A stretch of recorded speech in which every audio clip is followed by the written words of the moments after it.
প্রিয় দর্শক আসসালামু আলাইকুম। আপনারা জানেন যে উপদেষ্টা পরিষদ গঠন হয়েছে বিপ্লবের পরে, সেই বিপ্লবের সাথে যারা সম্পৃক্ত ছিল সেই মানুষগুলোকে একেবারে শুরু থেকেই কোণঠাসা অবস্থায় রাখা হয়েছে এবং যে ২ জনকে রাখা হয়েছে উপদেষ্টা পরিষদে তাদেরকেও আসলে সেইভাবে মতামত প্রকাশ করার সুযোগ দেয়া হচ্ছে কিনা সেটা নিয়েও মানুষের মধ্যে প্রশ্ন দেখা দিয়েছে। হাসপাতালে এখনো পর্যন্ত যারা আন্দোলনে আহত হয়েছিল তারা কাতরাচ্ছে। তাদের চিকিৎসার অভাবে কারো চোখ নষ্ট হচ্ছে, কারো পা কেটে ফেলতে হচ্ছে। গতকালকে একজন মারাও গিয়েছেন। এমন একটা পরিস্থিতির ভেতরে সংস্কৃতি উপদেষ্টা হিসেবে একজন ব্যক্তিকে আনা হয়েছে এবং বাণিজ্য উপদেষ্টা হিসেবে যাদের নিয়ে চরম বিতর্ক রয়েছে।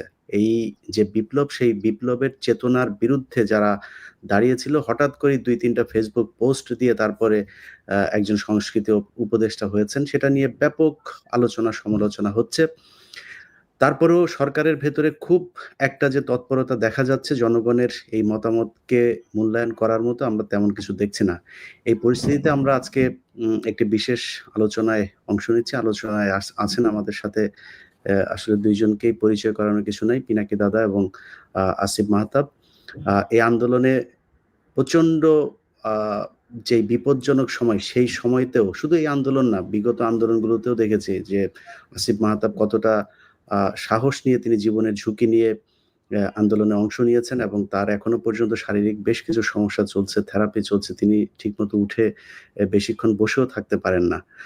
আ এইসব মানুষগুলোকে আসলে আমরা বিপ্লবের পর থেকেই হারিয়ে ফেলেছি। মাত্র ২-৩ জন সমন্বয়ককে আমরা বাইরে থেকে দেখছি। এর বাইরে অন্য যে সমন্বয়করা ছিল তাদেরকেও এখন আমরা দেখছি না। এমন বাস্তবতায় আমরা আলোচনাটা করব। পিনাকি দাদা আপনি এ শুরু করেন এইটা দিয়েই যে সবশেষ যে ২ জনকে উপদেষ্টা হিসাবে নিয়োগ দেয়া হলো, আপনি কতটুকু সন্তুষ্ট? সবশেষের কথা আমি বাদই দিই। ১ম যে উপদেষ্টা পরিষদ গঠিত হলো, আমি তো তখন থেকে বলে আসতেছি যে এই উপদেষ্টা পরিষদ বিপ্লবের আকাঙ্ক্ষাকে ধারণ করতে পারে এবং কারা কে কিভাবে তাদেরকে সিলেক্ট করবে। এটা নিয়ে আমার ১ম থেকে প্রশ্ন আছে। অসংখ্য উপদেষ্টা আছে যাদের এই বিপ্লবের সাথে বিন্দু মাত্র সম্পর্ক নেই এবং শেখ হাসিনা বন্দনা করে গেছে তাদের পুরো সময়টা জুড়ে। লিখে গেছে, লেখালেখি করে গেছে। এবং এই বিপ্লব ব্যর্থ হলে তারা আগের যা করতো সেই কাজই করতো এবং এমন না যে এরা খুব দক্ষ মানুষ। হ্যাঁ, এরা কেউই খুব দক্ষতা নাই। মানে আমি আমি আর নাম ধরে বলতে চাই না। এদের কোন ধরনের দক্ষতা নাই। এরা কোন কাজ জানে না। এরা আধুনিক দুনিয়া সম্পর্কে জানে না। কিভাবে দুনিয়া চলতেছে সেটা জানে না। ম্যানেজমেন্টের কোন স্কিল নাই। বয়স্ক, বৃদ্ধ, জরাজীর্ণ, প্রত্যেকের হাজারোটা অসুখ। এ তারা চলতে পারে না। আপনি দেখেন মা এই যে আব্দুল্লাহ মারা গেল ১০০ দিন রোগে ভুগে সিএমএইচ এ মারা গেল বাচ্চাটা। এ তো আমাদের সবচেয়ে আমি আমি বলবো যে এই পর্যন্ত আমি জানি না আরো কে আহত আছে। খোদা না করুক আর কেউ যেন না থাকে এরকম। কিন্তু আমি তো ধরে নেব যে সেই অ্যা এ এসে শেষ শহীদ হলো আরকি আমাদের। তো এখন এই যে ছেলেটা মারা গেল, বাচ্চাটা মারা গেল, এই যে সরকার গঠিত হইছে, এই সরকারের উপদেষ্টাদের কি উচিত ছিল না একবার একটু যেয়ে মৃতদেহটা দেখে আসা, ডেড বডিটা দেখে আসা, জানাজায় অংশ নেওয়া? কেউ গেছে? এতগুলো উপদেষ্টা আছে, একজন গেছে? যাদের রক্তের বিনিময়ে, যাদের জীবনের বিনিময়ে তারা আজকে ক্ষমতায় বসছে, ক্ষমতা উপভোগ করতেছে, সেই একটা বাচ্চা মারা গেল ১০০ দিন ভুগে। একটা উপদেষ্টার সময় হলো না যে একটু জানাজা করে আসা? মানে এরা এরা এরা কোন নৈতিকতায় সরকারের চেয়ারগুলোতে বসে আছে? এই প্রশ্নটা তো করতে হবে। এবং এই জন্যই বসে নাই কারণ বিপ্লবে তো তাদের কিছু যায় আসে না। ওই বাচ্চার জীবন যাওয়া না যাওয়া দিয়ে তার কিচ্ছু যায় আসে না। সে তার বাচ্চাও না। ওরা তো আমাদের বাচ্চা। কিন্তু এই বাচ্চা তো এই উপদেষ্টাদের বাচ্চা না। বাচ্চা হলে নিশ্চয়ই যেত। নিজের ছেলের জানাজায় যেত না। ওরা আমাদের ছেলে ওরা আমাদের ছেলে না, ওরা আমাদের সন্তান। এই এই এই আব্দুল্লাহর মৃতদেহ তো চারদিকে ৪ জন উপদেষ্টা বহন করে নিয়ে যাওয়া উচিত ছিল বীরের মতো করে। আমি সিওর আজকে যদি আসিফ যদি উপদেষ্টা হতো, আসিফ মাহতাব উৎস যদি উপদেষ্টা হতো, আমি সিওর ও যে সামনে দাঁড়াইতো। ও ইমামতি করতো। শুধু ইমামতি করতো না, তারপরে ওই খাটিয়া নিয়ে ও সামনে যে দাঁড়িয়ে যাইতো। আমি শিওর এটা বলে দিতে হইতো না, কারণ ও ওন করে। ও তো বুক চিতায় তো এই লড়াইয়ে নামছে, ছাত্রদের উৎসাহ দিছে। কয়টা শিক্ষক ছাত্রদের সাথে যে লড়াইয়ে নামছিল? আসিফ নামছিল? শুধু নাম ছিল না, গ্রেপ্তার হয়েছে, এবং তাকে তাকে যখন নির্যাতন করছে সবাই দেখছে। হাতে হাঁটতে পারতো না, হাতে একটা লাঠি ছিল, সেই লাঠি দিয়ে, এবং ওর একটা চিহ্ন আছে আঙুল এরকম উঁচু করে, তাই না আসিফ? জি জি হ্যাঁ, জি হাত হাত কিন্তু ও আঙুল উঁচু করে আছে, মানে একটা সাইন দিচ্ছে, তার বিজয়ের চিহ্ন সে কিন্তু দিয়ে যাচ্ছে। তার শাহাদাতের চিহ্ন। বিশ্বাস অনুসারে, তার ধর্ম বিশ্বাস অনুসারে সে শাহাদাতের চিহ্ন দিয়ে দিচ্ছে। তো এরকম ছেলে যদি থাকতো, আসিফরা যদি থাকতো আজকে উপদেষ্টা পরিষদে, আজকে চেহারা অন্যরকম হতো। চেহারা অন্য। আজকে আজকে আজকে তো আমাদেরকে প্রত্যেককে উপদেষ্টাকে জিজ্ঞেস করতে হবে, লজ্জা দিতে হবে। আপনার ছেলে যদি শহীদ হতো, আপনি জানাজা করতে যেতেন না? আপনার ছেলে নাও। যারা শহীদ হয়েছে আমরা বলি না ওরা আমাদের ছেলে? যারা আহত হয়েছে আমরা বলি না ওরা আমাদের ছেলে, বাচ্চা আমাদের? তা আপনি যেতেন না? এই তো উপদেশটা আমার। বাচ্চারা রক্ত দিল, আর এই বুড়া হাবড়া, আমি বলি বুড়া খাটাস, এই বুড়া খাটাস গুলো যে ক্ষমতা উপভোগ। না, কালকে রাতে যখন দেখেন, রাতে আসিফ নজরুলের বক্তব্যটা আমি শুনলাম। সেই বক্তব্যের ভেতরে তিনি বলছেন যে ডিসেম্বরের মধ্যে সবকিছু ঠিক হয়ে যাবে। মানে এটা নভেম্বর চলছে, ডিসেম্বর, তার মানে ১ মাস তাদের সময় লাগবে এটা নিয়ে কোনো একটা সিদ্ধান্তে পৌঁছাতে। তো কালকে কোনটা নিয়ে? কোনটা এই নিয়ে? হাসপাতালে, পঙ্গু হাসপাতালের সামনে গিয়েছিলেন তিনি রাতে। যখন আমি চিকিৎসা নিয়ে? ওই চিকিৎসা নিয়ে আমি আপনাকে ইলিয়াস, আমি আপনাকে আজকে বলতেছি, আপনি লিখে রাখতে পারেন, কিচ্ছু করতে পারবেন, ওরা জানেই না। আমাকে তো এই বাচ্চারা প্রত্যেকদিন ফোন করে, কেউ না কেউ ফোন করে, এবং আমি ওদের ফোন ধরি, কথা বলি, দীর্ঘ সময় ফোন করে কথা বলে, ওরা কান্নাকাটি করে, আমিও কিছু কান্নাকাটি করি, এবং আমি তো ওদের প্রবলেমটা বুঝি। এই এই পুরো উপদেষ্টা পরিষদ কেউ জানে না ওদের প্রবলেমটা আসলে, কেউ জানে না। আমি বলতেছি ওরা কেউ জানে না, কথা বলেনি ওদের সাথে, ওদের সমস্যাটা কি জানে না। বললেই হলো 1 মাসের মধ্যে সলভ করবে, জীবনেও পারবে না ওরা কিছু। আমি আজকে লিখে দিতে পারি, যদি কিছু করতে পারে আমি কান কেটে দিব, কুত্তায় খাও, আমি কান কেটে দিয়ে দিব, কুত্তায় খাওয়াবে। না, সে করার জন্য করবে না করবে সেটা তো পরে, মানে করার জন্য ডিসেম্বর পর্যন্ত সময় ওনাদের কেন লাগবে? মানে এই সময়টাতে ডিসেম্বরে পারবে না ইলিয়াস, ডিসেম্বরে ওরা পারবে না, ওরা কিচ্ছু করতে পারবে না, কারণ ওরা জানেই না প্রবলেমটা কোথায়। না, আপনি সলভ একজন করা তো দূরের কথা। আপনি একজন চিকিৎসক। আপনি জানেন যে যতটা সময় পার হবে, একজন চোখের যে সমস্যাটা, পায়ের সমস্যাগুলো, এগুলোর যত সময় পার হবে তত তার ওইটার বিপজ্জনক অবস্থায় যাবে, এবং সেটা ইলিয়াস আপনি জানেন, আসিফও জানে, আমি 5ই অক্টোবর আমি বলছিলাম যে চিকিৎসার জন্য কি করতে হবে, এবং আমি নিজেকে ভলান্টিয়ার করছিলাম যে আমি এটা ভলান্টিয়ার করব। আমি এই একটা পরিকল্পনা করছিলাম, ওয়ান স্টপ একটা সার্ভিস সেন্টার করা হবে, যেখানে সমস্ত আহতরা আসবে, তাদের চিকিৎসা শুধু হবে না, তাদের সাইকোথেরাপি হবে, কাউন্সেলিং হবে, এবং ফাইনালি তাদেরকে পুনর্বাসন করা হবে। আমি 5ই অক্টোবর একটা পরিকল্পনা দিচ্ছিলাম। তারপরে ডিজি হেলথ, তারপরে এটা স্বাস্থ্য উপদেষ্টার নজরে পড়ছে, ডিজি হেলথকে বলছে যে আমার সাথে বসে এই পরিকল্পনাটা চূড়ান্ত করতে। আমি লিখে দিছি প্রজেক্টের রেশনাল, লিখে দিছি অবজেক্টিভ, লিখে দিছি। তারপরে তাদের আসার কথা ছিল, কেউ আসেন। আমি কিন্তু স্বাস্থ্য উপদেষ্টাকে বলছি যে টাকার কথা চিন্তা করেন না আপা, আমি টাকা জোগাড় করে দিই। আরে ভিক্ষা করে টাকা জোগাড় করে দিতাম, কয় টাকা লাগতো? সেটা তো আমরাও বিভিন্ন সময় এই কথাগুলো বলছি যে যদি টাকা প্রয়োজনে প্রবাসীরা দেওয়ার জন্য রাজি। আমি তো ইলিয়াস নিজে দায়িত্ব নিতে চাইছিলাম, যে আমাকে দেন, আমি এদের চিকিৎসার ব্যবস্থাটা করে দিচ্ছি, আমি পরিকল্পনাটাও করে দিচ্ছি। একটা জিনিস 14 জনকে বলতে হয়, তারপরে কোনো কাজ। যে আসিফ মাহতাব, আপনি আন্দোলনের একেবারে শুরু থেকেই ছিলেন। যদিও আন্দোলন শেষ হবার পরে আর আপনাকে আমরা দেখছি না, আপনি সিনের বাইরে চলে গিয়েছেন বা আপনাকে বাইরে রাখা হয়েছে।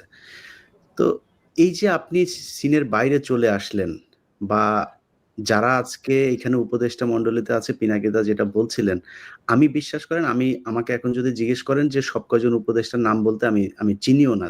নামও জানি না, মনে হয় ৩-৪ জনের নাম বলতে পারবো। এর বাইরে সবাইকে চিনিও না আমি। এবং চেনার প্রয়োজনও মনে করি না, বা তারা চিনাইতেও চান না। যখন আপনার ইন্টারেকশন হবে, একটা কাজ নিয়ে আপনি কাজ করবেন, বিভিন্ন বিষয় নিয়ে, যেমন আওয়ামী লীগের একজন মন্ত্রী, সে স্বরাষ্ট্রমন্ত্রী ছিল, স্বরাষ্ট্র মন্ত্রণালয়ে সে বিভিন্ন কাজ করত। মানে ভালো খারাপ সেটা পরের কথা। সে করত যে কারণে আমরা দেখতাম। মানে উনারা কোথাওই নাই। মানে উনারা করেন কি আসলে? মানে উনারা কি সারাদিন ঘুমান না কি করেন এটাও আমরা জানি না। তো এই যে আপনি বাইরে চলে গেলেন, মানে আপনি কি এমনিতেই বাইরে আছেন, নাকি আপনার সাথে কি এই যে সরকার, একটা বিপ্লবী সরকার আমরা যেটাকে নাম দিয়েছি, সেই সরকারের পক্ষ থেকে কোনো ধরনের যোগাযোগ করা হয় কিনা, বা কোনো ধরনের নীতি নির্ধারণী পর্যায় থেকে আপনার সাথে কোনো বক্তব্য নেওয়া হয়েছে কিনা এখন পর্যন্ত?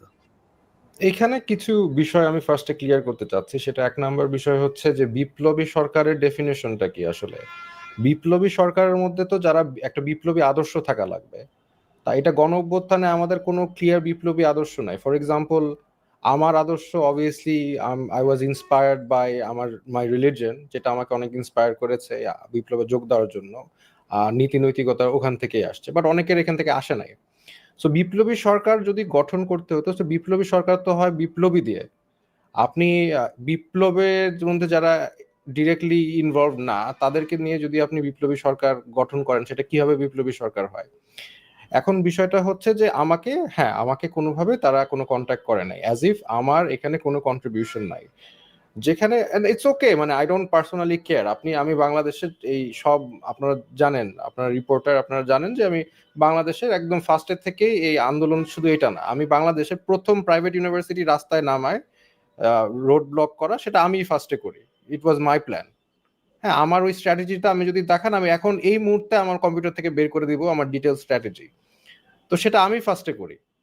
তো আমি বাংলাদেশের জন্য করে আসছি এই কিছু পাওয়ার আশায় না, যে আমি কিছু একটা পাবো, আমাকে কেউ একটু রেসপেক্ট বেশি দিবে, এরকম না। আমি এখানে এই জন্য কিছু করি নাই। সো তারা যদি সরকার ঠিক মতো চালাতে পারতো, that's fine, I am happy.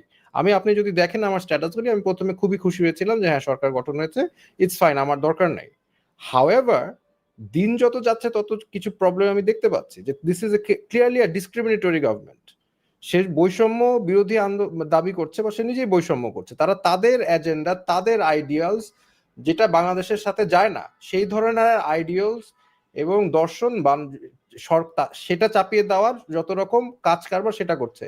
জনগণের যে দ্রব্যমূল্য হার, বিভিন্ন সমস্যা, একদম ৫ই অক্টোবর আমিও লিখেছিলাম যে সবার আগে উচিত হচ্ছে শহীদ এবং আহতদের চিকিৎসা করা, সেটাও তারা ফেইলিয়ার। এই একটা কাজেও তারা সাকসেসফুলি করতে পারে নাই, কারণ আমি এখনো মানুষকে দেখি যে তারা বাসার মধ্যে গুলি ভিতরে ঢুকে বসে আছে, তাদের কোনো খোঁজ খবর নাই, মানে তাদের যে কোনো একটা প্রসেসে আনা হবে সেটাও নাই। তার মানে they are failure in every level. So এই জন্য আমি আসলে এটাকে বিপ্লবী সরকার হিসাবে ধরতে পারছি না, দুঃখজনকভাবে। আমি এটাকে বিপ্লবী সরকার বলবো না।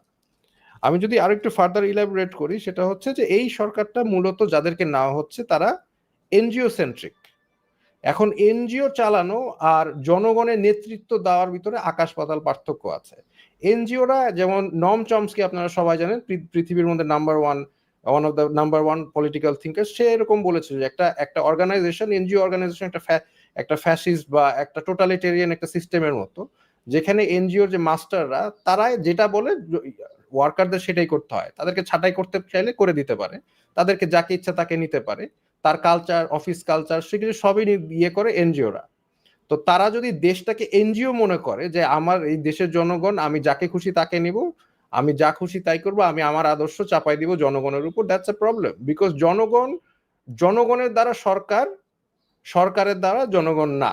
এনজিও মানে ওয়ার্কার চালিয়ে অভ্যস্ত, এনজিও কারো, মানে কিভাবে বুঝাবো, যে কারো আন্ডারে তারা তো থাকে না। কারণ এখন আমরা বলি সিভিল সার্ভেন্ট, তারা কিন্তু সিভিল সার্ভেন্ট, জনগণের দাস, মানে সার্ভেন্ট তারা। তো তারা এইভাবে ট্রিট করছে না, তারা আমাদের উপর বলে দিচ্ছে যে এই যে আমরা এই লোকটাকে নিলাম। ওয়েল, আপনি নিলেন কেন? আপনি কাকে জিজ্ঞেস করে নিলেন? কি প্রসেসে নিলেন? আপনি বললেন হয়ে গেল? হ্যাঁ, এই তার মানে কি আপনারা কি আমার মাস্টার নাকি? You work for me, I don't work for you. না, এখানে খালি এটাই না, আরো কিছু জিনিস দেখছি যে ধরেন প্রথম আলো এবং ডেইলি স্টার আমরা যেইটা সবচাইতে বেশি গুরুত্ব সহকারে দেখছি যে যারা প্রথম আলোর হয়ে কাজ করত, ডেইলি স্টারের হয়ে কাজ করত তারা এখানে আসছে। আপনি যদি এই আকিজ গ্রুপের কথাই বলেন, তারা শ্রেষ্ঠ আ সম্ভবত একটা অ্যাওয়ার্ড পেয়েছিল কয়দিন আগে ডেইলি স্টারে। Best business person of the year. হ্যাঁ, তারপরে ফারুকী হওয়ার পর থেকে সারা দেশের মানুষ যখন কিনা তার বিরুদ্ধে তাকে নিয়ে সমালোচনা করছে, হাস্যকর মনে করছেন। 8 পাস একজন ব্যক্তি আমাদের উপদেষ্টা যিনি কিনা সার্বক্ষণিক গাঁজায় মত্ত থাকতেন। এই সবিরহাটের এইখানে, এরপরে রিহাব খেটেছেন যিনি, যার বিরুদ্ধে মানে বিকৃত যৌনাচারের অভিযোগ আছে। এমন একজন বিকৃত মনা, প্রচন্ড রকমের ইসলাম বিদ্বেষী একজন মানুষকে এখানে দেওয়া হয়েছে। প্রথম আলো প্রতি ঘন্টায় তার পক্ষে নিউজ করছেন। এছাড়া আমরা যখন কিনা পিনাকিদা ডেইলি স্টার নিয়ে কথা বলছেন, আমি প্রথম আলো নিয়ে কথা বলছি। আমরা মানে এদের বিরুদ্ধে যখন এই যে একটা বিশাল ভারতের যেই হেজিমনি তাদের বিরুদ্ধে যখন কথা বলছি, তখন আমরা দেখছি যে আসিফ নজরুল, তারপরে রেজওয়ানা, এরপরে প্রধানমন্ত্রীর প্রেস সচিব যিনি আছেন শফিক, আমি উনাকে আসলে শফিকুল আলম। উনি শফিকুল আলম। শফিকুল আলম, উনি যে আসলে এই ১৫ বছর কোথায় ছিলেন আমি জানি না।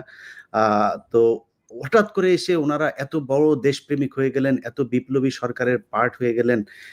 এখন এই প্রথম আলো আর ডেইলি স্টার থেকে আসলে দাদা আপনি তো বলছেনই বেশ কদিন ধরে। এখান থেকে মানে মানুষকে বের করব কিভাবে? বা মানুষকে সেটা মানে মানুষ তো বুঝতেই পারছেন যে তারা যে প্রথম আলো এবং ডেইলি স্টার যে সরকারকে কিভাবে প্রভাবিত করছেন। কিন্তু আমরা সরকারকে কিভাবে প্রভাবিত করব বা সরকার জনগণ দ্বারা কবে কিভাবে প্রভাবিত হবে? প্রফেসর ইউনূসের সরকারের কথা বলতেছেন? হ্যাঁ। প্রফেসর ইউনূসের সরকার প্রভাবিত হবে না। হ্যাঁ? প্রভাবিত হবে না, কারণ তারা যেটা মনে করে সেটাই তারা করবে। হ্যাঁ? এবং তারা বলেন আমাদের ভুল হলে ধরায় দেবেন, আমরা সংশোধন করব। একটা বলছেন, একটা জায়গায় দেখছেন ভুল সংশোধন করছে? একটা জায়গায় একটা দেখান তো যে হুম, ভুল ধরায় দেওয়া হয়েছে, সংশোধন করছে। সেদিন দেখলাম, পরশুদিন দেখলাম কোন এক একজন ভদ্রলোক লিখছেন যে আপনারা তো বলেন যে ভুল হইছে, ভুল ধরায় দিলে সংশোধন করবেন। ধরায় দিলাম ফারুকীর নিয়োগটা ভুল হইছে হুম, এবং সংশোধন করে। হ্যাঁ? তারা কখনো কোনো ভুল তারা সংশোধন করে। কখনো। এবং তারা যেটা মনে করছে সেটাকেই প্রতিষ্ঠা করার চেষ্টা করে গেছে গায়ের জোরে। হাসিনা যেভাবে করত ওরা সেভাবে করে। একই হুম, জিনিস। মানে হাসিনারও ভোট লাগতো না, এটাও তো ভোটের সরকার না। তো এরাও মনে করতেছে যে আমরা আরেকটা হাসিনা হয়ে গেছি। ক্ষমতায় গেছি আমরা আরেকটা হাসিনা। হ্যাঁ? রাইট। কোনদিন আমরা যতগুলো প্রশ্ন তুলছি, উত্থাপন করছি, কোনটার জবাব পাইছে? কেউ পাইছে? একজনকে দেখান যে ঠিক আছে আমার কথা বাদই দেন। আমরা না হয় ২ পয়সার ইউটিউবার। অন্য তো অনেকে অনেক প্রশ্ন তুলছে, তাই না? অনেক সিনিয়র লোক, অনেক রেসপেক্টেড লোকেরা অনেক প্রশ্ন তুলছে। ফরহাদ মাজার প্রশ্ন তুলছে, সলিমুল্লাহ খান প্রশ্ন তুলছেন, তাই না? ওরা তো রেসপেক্টেড মানুষ, একাডেমিশিয়ান। তাদের কোনো জবাব দেওয়া হয়েছে? হয়নি। কখনোই এরা আমাদের কোনো কথা শুনবে না। কখনোই শুনবে না। আনলেস আপনি এদেরকে বাধ্য করতে পারেন। মানে ধরেন এই ফারুকী যদি পচা ডিম খায় এখন বাইরে গেলেই, তাহলে ওর মাথার টনক নড়বে। প্রফেসর ইউনূসের টনক নড়বে। আরে আমাদের উপদেষ্টাগুলো তো পচা ডিম খাইতেছে। হ্যাঁ? পচা টমেটো খাইতেছে। তখন ওদের টনক নড়বে যে না লজ্জা তো একটা ধরেন, লজ্জা তো দাদা ধরেন ওই যে আমাদের গ্রামের একটা কথা আছে না যে একজনকে বিচারে জুতা দিয়ে পিটাইছে। পেটানোর পরে বলছে যে, "আমার জুতা দিয়ে পিটাইছে, মান-সম্মান আছে। যদি আরেকজনের জুতা দিয়ে পিটাইতো তাইলে কি অবস্থা হইতো?" আপনি ফারুকীরে যে ডিম পচা যে মারবেন, মানে ওকে আসলে ও সোশ্যাল মিডিয়ায় দেখে না কি হচ্ছে ওরে নিয়া? মানে এরপরেও লজ্জা হয় না। ওরে ডিম জুতা-টুতা খাইলেও লজ্জা হবে কিনা সেটা না, আসলে না, না সন্দেহ। হবে না তো, হবে না আচ্ছা, তো, আচ্ছা, আচ্ছা, হবে আজকে না তো। একটা একটু ইন্টারাপ্ট করি। আজকে খুবই একটা ইন্টারেস্টিং জিনিস দেখলাম। আমি কিন্তু ওনার ফেসবুকে যেই ফেসবুকে উনি আজকে স্ট্যাটাস দিল, যে ওনার ব্যাপারে যেগুলো টিয়ে পোস্টস দেওয়া হচ্ছে তার অনেকগুলোই মিথ্যা। হুম, এখন ওনার প্রোফাইল থেকে আমি নিজে যেই প্রোফাইলে উনি এই পোস্টটা দিয়েছে সেই প্রোফাইলে আমি নিজে উনি যে এলজি এগুলো সাপোর্ট করে, সমকামিতা সমর্থন করে, এগুলি যে পোস্ট সেটা আমি নিজে স্ক্রিনশট নিয়েছি। আজকে যে দেখি নাই, তার মানে উনি ডিলিট করেছেন। হুম, হুম, উনি যদি এতই সব যদি মিথ্যাচার হয় তাহলে উনি ডিলিট করলো কেন ওনার পোস্ট? হুম, হুম। ওটা তো আমি নিজে করেছি কাজটা। সো হ্যাঁ, ডিলিট করে তো লাভ নেই। এগুলো তো এখন সবার হাতে চলে গিয়েছে। সে ডিলিট করলেই হবে। সে বোবা এবং তার যে সিনেমা নাটকগুলো আছে সেগুলো সে ডিলিট করবে কিভাবে? আমি আজকে কথা বলছিলাম বুঝছেন একজনের সাথে। তার একটা নাটক আছে নাটকের নাম হচ্ছে আমি নামটা ভুলে গেছি। এই যে দেশাত্মবোধক গানের একটা কথা আছে ওই গানের নামে। সেটাতে জামাত ইসলামের আপনার গোলাম আজম-টাজম এদেরকে নিয়ে কটাক্ষ করে করা আছে। তিনি আ করছিলেন, বাইরে ছিলেন। বাইরে থেকে সেটে গিয়েছেন। সেটে যাওয়ার পরে একটা শুটিং হয়েছে ওইখানে। শুটিংটা ছিল হচ্ছে মিছিল করবে। জামাত ইসলামের একটা মিটিং হবে। গোলাম আজমের সামনে গোলাম আজম, যে গোলাম আজমের চরিত্রে অভিনয় করছে তাকে সামনে রেখে পেছনে একটা হবে। তো সেই মিছিলটা উনি আবার যেহেতু ডিরেক্টর সেটে এসে তারপরে ওই মনিটরে দেখছেন ফুটেজগুলো কি হলো। সেই ফুটেজ দেখার পরে ইচ্ছামতো গালাগালি এবং ওর সেটে নাকি প্রচন্ড রকমের গালাগাল করা হয়। এটাও প্রমোট করে। মানে খামোখায় একজনকে ধরেন আমরা বলি না, "এই ভাই এদিকে আয়।" উনি নাকি ওইখানে একটা খারাপ ভাষায় গালি দিয়ে তাকে ডাক দেয়। এটা ওর নরমাল একটা জিনিস। সেখানে সে গালাগালি শুরু করছে যে, "এই শুটিং আবার করতে হবে, মিছিলটা আবার করাইতে হবে।" কেন? বলছে, "মিছিলে সবার মাথায় টুপি দেয়া লাগবে। টুপি নাই কেন?" বুঝছেন? মানে এই টুপি আর দাড়ি ওর বিভিন্ন সিনেমাগুলোতে যে এই যে এটা করা হয়েছে এবং আ নিজেরও তো দাড়ি আছে। নিজেরও মাথায় টুপি আছে। হ্যাঁ, নিজেও তো দাড়ি আছে। হ্যাঁ। অন্য টুপি। হ্যাঁ, যাই হোক। তো এগুলো করে সে এগুলো তো আর সরাইতে পারবে না। তার Facebook পোস্ট সরায় তো লাভ নাই। না, হুম, উনি কালচারের উপদেষ্টা। এটা কিন্তু একটা সিরিয়াস ইস্যু। কারণ উনি কালচার মানে ডিভাইস করবেন। আমাদের কি কালচার দ্বারা দেশ শাসিত হবে বা দেশের কালচারটা কি হবে সেটা উনি নির্ধারণ করবেন। উনি পলিসি মেক করবেন, উনি ওখানে পুশ করবেন। তো এখন উনি কি আমাদের দেশের কালচারের রিপ্রেজেন্ট করে? আর যদি করে থাকে তাহলে গভর্নমেন্ট আমাকে এটা দেখাক যে কিভাবে তাকে নিয়োগ করা হলো বা হুম। কিভাবে উনি আমাদের কালচার রিপ্রেজেন্ট করে। মানে এটার অ্যানসারটা আছে কি? বিএনপির একটা অংশ তাকে সাপোর্ট করতেছে। হ্যাঁ? এবং যুক্তি কি? যুক্তি হচ্ছে যে সে এই হাসিনার শাসনের যে ন্যারেটিভ, হ্যাঁ? সেটা তৈরি করবে যেটা দেখে হাসিনার শাসনের বিরুদ্ধে ঘৃণা উৎপাদন হবে। আরে বেটা, এই শেখ মুজিবের শাসন, হাসিনার শাসনের বিরুদ্ধে ন্যারেটিভ কারা তৈরি করছে এতদিন ধরে? কারা তৈরি করছে? ফারুকী তৈরি করছে। ও করতে পারবে? ন্যারেটিভ কিভাবে তৈরি করতে জানে? ও জিন্দেগিতে করতে পারবে একটা পলিটিক্যাল ন্যারেটিভ তৈরি? উনি উনি আমাদেরকেই করতে হবে এই ন্যারেটিভ তৈরি। উনি করুক, উনি ওনার জায়গা থেকে করুক, কিন্তু উপদেষ্টা কালচারাল উপদেষ্টা উনি কালচার নির্ধারণ করবে সেটা তো না। আমাদের কালচার তো শুধু অ্যান্টি শেখ হাসিনা না, আমাদের কালচার তো আরো মানে বড় একটা বিষয়, তাই না? Just anti Sheikh Hasina narrative উনি ওনার জায়গা থেকে করুক না, উনি নাটক সিনেমা বানাচ্ছে ওখানে ওগুলো ওইটাও করুক। পারবে না। ওইটাও পারবে না। অ্যান্টি শেখ হাসিনা ন্যারেটিভ, ফ্যাসিবাদের বিরুদ্ধে ন্যারেটিভ ও তৈরি করতে পারবে না। মানে এটা তো একটা স্কিল লাগে। স্পেসিফিক স্কিল লাগে। ওটা লিখুক তো। একটা উপন্যাস লিখুক তো। না, ওর বেশিরভাগ নাটকগুলোই নাকি আপনার ওই আরেকজনের নাটকই করে নেয় এবং এটা নিয়ে তার সাথে বেশ কয়েকজন তার জুনিয়র পরিচালক যারা আছে তাদের সাথে সে বিট্রে করেছে, যে কারণে মিডিয়াতে সবাই এই বিষয়গুলো জানে এবং একটা হচ্ছে পিক পকেট, তার একটা আছে, আরেকটা হলো শনিবারের বিকেল। এই শনিবারের বিকেলে সে হচ্ছে ওই যে হোলি আর্টিজান নিয়ে আপনার হলি করেছে। আর্টিজান নিয়ে হ্যাঁ, এটা ওটা কি কিন্তু আমি দেখিনি। বাংলাদেশে কিন্তু এটা আপনার মুক্তি পায় নাই।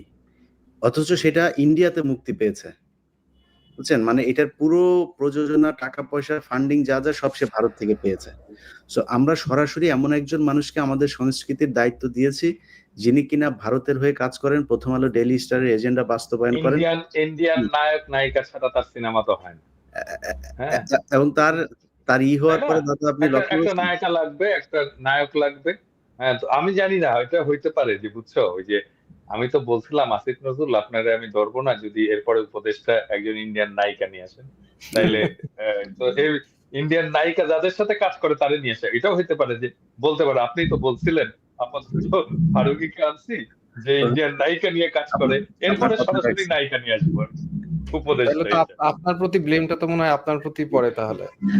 না, আপনার কথা তো রাখছে, তাইলে একটা জায়গায় রাখছে দেখা যায়। হুম, এবং দিতে পারে আরকি। অ্যা এবং আপনি দেখেন যে 'প্রথম আলো' তাকে যেইভাবে করতেছে, এই একটা জায়গা, আরেকটা হচ্ছে চঞ্চল চৌধুরী যে কিনা পলাতক, যারে খুঁজতেছে বাংলাদেশের মানুষ ভারতের এই দালালি করার জন্য।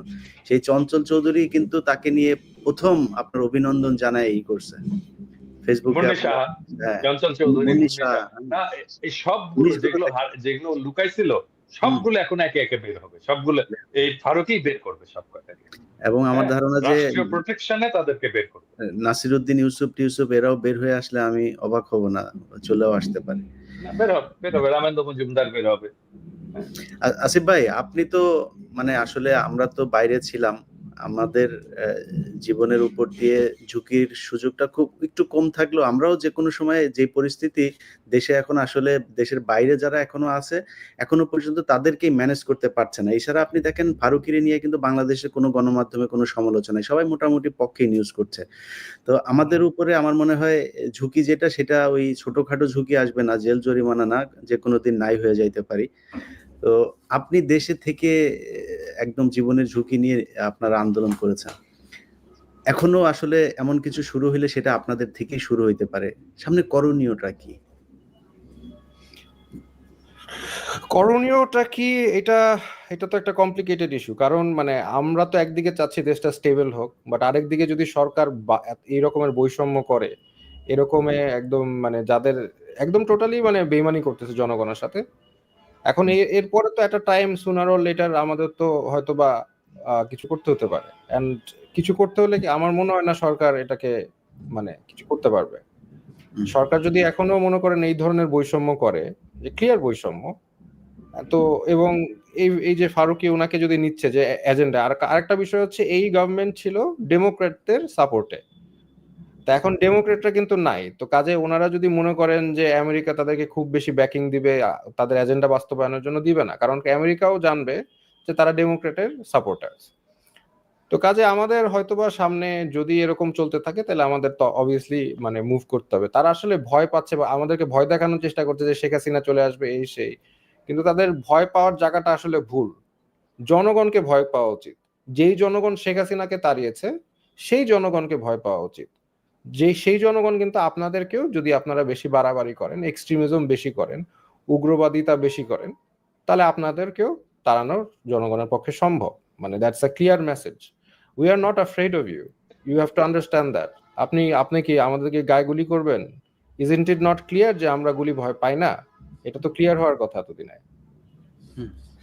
সেই ক্ষেত্রে আপনি আজকে ইলিয়াস, সরি ইন্টারাপ্ট করার জন্য, জি না আজকে না বলেন, আসিফ নজরুল একটা আলোচনা। কথা বলছে, উগ্রবাদকে কোনোভাবেই বরদাস্ত করা হবে না, এরকম একটা কিছু বলছে না? জঙ্গিবাদ জঙ্গিবাদ জঙ্গিবাদ, জঙ্গিবাদকে বরদাস্ত করা হবে না। আচ্ছা, মানে জঙ্গিবাদ এই ইস্যুটা তো ওয়ার অন টেররের একটা ভোকাবুলারি ছিল, ওটা থেকে তো আমেরিকা সরে আসছে। তারা কিন্তু এখন আর এই পলিসি পার্সু করে না, এই পলিসি এখন একমাত্র পার্সু করে ইন্ডিয়া। হঠাৎ করে জঙ্গিবাদের কথা কেন বললো আসিফ নজরুল? কে তাকে দিয়ে বলালো? এটা বিশাল এটা ইস্যু বিশাল হয়ে একটা উঠলো। সিগনিফিকেন্ট ঘটনা দাদা। আপনি ফেসবুকে পোস্ট করছেন, আমিও সেটা পরে পোস্ট করছি আপনার হ্যাঁ, ওখান থেকে কপি নিয়ে।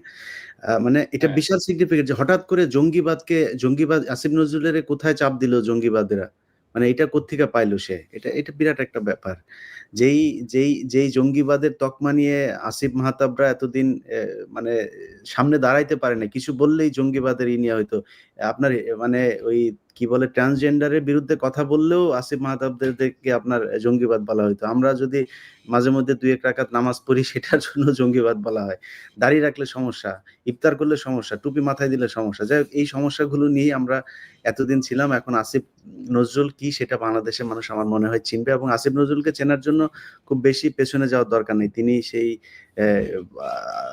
দাদা এই জিনিসগুলো আপনি জানেন যে সেই যে কি বলে জাহানারা ইমামের সময় ওনার ভূমিকা কি ছিল। এরপরে উনি ১ম ব্যক্তি যিনি কিনা ওয়াজের বিরুদ্ধে কথা বলেছিলেন। সাঈদীকে নিয়ে তিনি লিখেছিলেন আ আপনার সম্ভবত বিচিত্রা, বিচিত্রা সেই শাহরিয়ার কবিরের সম্পাদনায় তিনি লিখেছিলেন যে এক ধর্ম ব্যবসায়ীর উত্থান। এই শিরোনাম দিয়ে তিনি লিখেছিলেন। তো আসিফ নজরুল মাঝখানে রয়ের যেই কাজগুলো তারা করে প্ল্যান বি হিসাবে একটা পক্ষকে দাঁড় করায়, আস্তে, আস্তে তাদেরকে মনে হয় যেন তারা বোধহয় আসলে আমাদের মতোই ডানপন্থী লোক। পরবর্তীতে সুযোগ মতো তারা কাজে লাগে। আমার ধারণা সেই কাজেই লাগাচ্ছে। দাদা এখন আমাদের আজকে আমি আরেকটা জিনিস বলি, এই আন্দোলনের সময় আমি এই বিএনপির লোকেরা এবং তারা সবাই সারাক্ষণ আমাকে বলতো, দাদা আপনি একটু মাদ্রাসার ছাত্রদেরকে বলেন, ওদেরকে একটু নামতে বলেন, ওই জায়গা থেকে একটু নামতে বলেন, হাটহাজারী থেকে একটু নামতে বলেন, যাত্রাবাড়ি থেকে একটু নামতে বলেন। এবং এই যে যাত্রাবাড়িতে ঢাকাতে যে সবচেয়ে হিরোইক ফাইটটা হইছে, এটা তো যাত্রাবাড়ি, হুম, তাই না? ওই অঞ্চলটা কারা করছে? মাদ্রাসা ছাত্ররা করছে। ওই ফাইটটা মাদ্রাসা ছাত্ররা করছে, মূলত মাদ্রাসা ছাত্র। এবং যখন রক্ত দেওয়ার দরকার পড়বে, যখন প্রতিরোধের দরকার পড়বে, যখন বীরত্বের সাথে ফাইট করার দরকার পড়বে, তখন মাদ্রাসার ছাত্র বলতে বলতে একেবারে মুখে ফেনা তুলে ফেলবে। আর হুম, যখন মাদ্রাসা ছাত্ররা এই কাজটা করে ফেলবে, তখন ওরে বাবা, বাংলাদেশ মৌলবাদী দেশ হয়ে গেল, বাংলাদেশ ইসলামপন্থী দেশ হয়ে গেল। হুম। এই মাদ্রাসার ছাত্র সব দখল করে নিল, এই মাদ্রাসার লোকেরা এসে পেশাব করলো ঢাকা ইউনিভার্সিটিতে এসে, ঢাকা ইউনিভার্সিটির পরিবেশ নষ্ট করে ফেললো, এই করলো সেই করলো, এই জমায়েত করলো। মানে চিন্তা করছেন এদের মানসিকতা, চিন্তা করছেন? আপনার মাঝখানে একটা পোস্টের কথা মনে আছে দাদা? ওই যে 'প্রথম আলো', আমি খেয়াল করিনি এটা, আপনার পোস্ট দেখে তারপরে খেয়াল করলাম। তারা ওইটাকে স্পন্সর করছে, আপনার বুস্ট করছে যে জাহাঙ্গীরনগর বিশ্ববিদ্যালয়ে ছাত্র শিবিরের বিরুদ্ধে বামপন্থীদের 2.5 জন লোক দশ দাঁড়ায় বারো জন, হ্যাঁ, 10-12 জন। হ্যাঁ, মিছিল হ্যাঁ, করছে। সেইটা 'প্রথম আলো' আবার স্পন্সর করছে। এটা বুস্ট করে তারপরে মানুষকে জানাচ্ছে বামপন্থীদের সেই মিছিলের কথা। তো ছাত্র শিবির তো কিভাবে চলে সেটা তো ছাত্র শিবির সেই তাদের দক্ষতা দেখিয়ে দিয়েছে। ছাত্র শিবির ওই যে বাম দলের যে মিছিল ছিল, ওই মিছিলের মধ্যে যে ১২ জনের মধ্যে 6 জন শিবির করে না, এটা কে জানে? সো কে এইসব জানে। এসব বলে তো লাভ নাই আসলে। না, এইখানে আমার মনে হয় যে এই কারেন্ট এই মানে এনজিওগ্রাম গভর্নমেন্ট, তো এনারা হচ্ছে হয়তোবা একটা ট্রাই করবে যে ইন্টারন্যাশনালি আমাদের সবাইকে ইনক্লুডিং আমাকেও একটা এই হিসাবে এক্সট্রিমিস্ট হিসাবে, যেখানে মনে করেন আমার সব ধর্মের মানুষের সাথে আমার খুব ভালো সম্পর্ক, নাস্তিক থেকে শুরু করে আপনি মানে বৈদিক ধর্ম বলেন, খ্রিস্টান বলেন, সব ধর্মের মানুষের সাথে আমার অত্যন্ত, বুদ্ধিস্ট বলেন, ফ্রেন্ড আমার ভর্তি, সব ধর্মের মানুষের সাথে আমার ভালো সম্পর্ক। সেখানে তারা হয়তোবা they are going to try and sell যে আমি হচ্ছে এক্সট্রিমিস্ট, আমি মৌলবাদী, যেগুলো তারা ন্যারেটিভ, ওয়ারান্টরের ন্যারেটিভ তারা বলে, তারা এটা চেষ্টা করবে, আমাকে ডিফেম করার চেষ্টা করবে, আমার এটাই মনে হচ্ছে। মানে মানে আমাকে ধরেন, আমি যখন মানে জেলে আমাকে পাঠায়, তখন মনে করেন যে হিন্দু ছেলেরা, খ্রিস্টান ছেলেরা মানে কিভাবে আমাকে রেসপেক্ট সম্মান করলো ওখানে, সেটা আপনি যদি দেখতেন যে তাহলে বুঝতেন।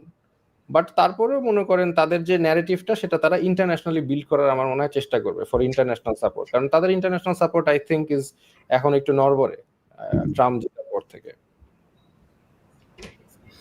জি, দাদা, আমাদের এখন আসলে করণীয় কি? আসলে কি করা উচিত? কারণ বাংলাদেশের মানুষ তো এখনো পর্যন্ত আমরা মানে আমি জানি না যে মিডিয়া, গণমাধ্যমে এখন পর্যন্ত এই যে এত নাকি হাজার, হাজার বিলিয়ন, বিলিয়ন ডলার নাকি বিদ্যুৎ খাত থেকে গিয়েছে, এত নাকি লুটপাট, এমপি মন্ত্রীরা এত কিছু করেছে, বাংলাদেশের গণমাধ্যমে কোনো নিউজ নাই। এখনো আপনি নিশ্চয়ই আমার মতো একই রকম পান। ইমেইলে সারাক্ষণ আসতে থাকে। আমি ইমেইলে এই 200 জিবি আপনার কিনতে হয়েছে। এত ফুটেজ ইয়ে-টিয়ে পাঠায়। তো মানে এই যে বাইরের এই গণমাধ্যমের যে অল্টারনেটিভ হিসেবে যে এখনো পর্যন্ত আমাদের কাছে মানুষের চাওয়া যে কি করতে হবে ভাই, কি হচ্ছে, দেশ কোন দিকে যাচ্ছে? আসলে কি করা উচিত? বাংলাদেশের মানুষের এখন সামনে করণীয় কি? দেখেন, এটা একটা খুবই ডিফিকাল্ট সিচুয়েশন। মানে এটা তো আপনার অস্বীকার করার কোনো উপায় নেই। আমরা কেউই অস্বীকার করি না যে এই সরকার তো আমাদের লড়াইয়ের ফলেই আসছে। আমরা তাদেরকে পছন্দ করি, উপদেষ্টাকে পছন্দ করি আর না করি, এটা তো আমাদের লড়াইয়ের সরকার। তো এই সরকার ফেল করুক, এটা আমরা নিজেরাও চাই না, এবং আমার মনে হয় এখানে আমরা যারা আছি তারা কেউই চাই না।